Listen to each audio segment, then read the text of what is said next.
How to update name servers in GoDaddy. The first thing that we need to do is load up the GoDaddy website, then click on your name in the top right, and we need to go into My Products. Now here you will see a list of all of your different GoDaddy products. We want to focus on domains and just click on DNS here next to the domain for which we want to update the name servers.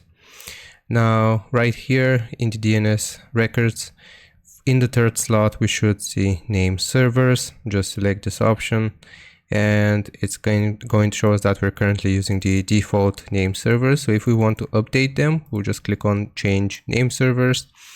And like I said, this will automatically be set to the default name servers, but we can use our own, or if we just want to update them, we'll click on the GoDaddy name servers option here and save, and this should update the name servers for GoDaddy.